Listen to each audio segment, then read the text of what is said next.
अस्सलाम वालेकुम। आज हम लहसुन अदरक का पेस्ट बनाने जा रहे हैं और आप यहाँ देखेंगे कि कितनी आसानी के साथ लहसुन अदरक का पेस्ट घर में तैयार किया जा सकता है। तो यहाँ हमें जिन चीज़ों की ज़रूरत है उसमें 250 ग्राम अदरक, 250 ग्राम लहसुन, 1 टेबल स्पून नमक और थोड़ा पानी है। पानी हम थोड़ा थोड़ा पीसने के दौरान इस्तेमाल करेंगे। तो सबसे पहले मैं अदरक को छील लूँगी। छीलने के लिए मैंने यहाँ छुरी का इस्तेमाल किया है और छुरी की मदद से मैं इसे खुरच रही हूँ और खुरचने से अदरक अच्छी तरह साफ़ हो जाती है। फिर मैंने इसके छोटे छोटे टुकड़े कर लिए हैं ताकि पीसने में आसानी हो। लहसुन को एक जगह जमा करके इसे मार्बल के दस्ते से चोट लगा रही हूँ। आप इसके लिए बेलन भी यूज़ कर सकते हैं। चोट लगने से लहसुन के जो छिलके हैं वो आसानी के साथ अलग हो जाते हैं और इन्हें छीलना नहीं पड़ता।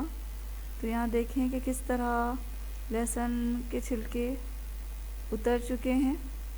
तो अब सारे लहसुन इसी तरह साफ़ कर लें और इनको फिर अब जग में डालना है और जग में डाल के इसमें नमक डाल देंगे और थोड़ा पानी डाल के इसे पीस लेंगे। लहसुन और अदरक में ख़ुद अपना भी पानी होता है जिसकी वजह से पीसने के दौरान ज़्यादा पानी डालने की ज़रूरत नहीं पड़ती, इसलिए थोड़ा थोड़ा पानी डाल के पीस लेंगे।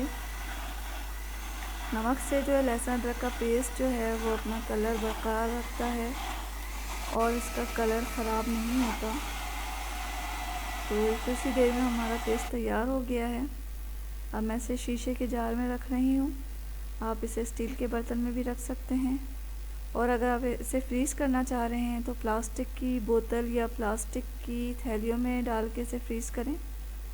तो यहाँ हमारा बहुत ही खुश जायका और खुश रंग लहसुन अदरक का पेस्ट तैयार है। तो आपको अगर मेरी ये वीडियो अच्छी लगी है तो इसे लाइक करें, मेरे चैनल को सब्सक्राइब करें और हमें अपनी दुआओं में याद रखें। इसी के साथ अल्लाह हाफ़िज़।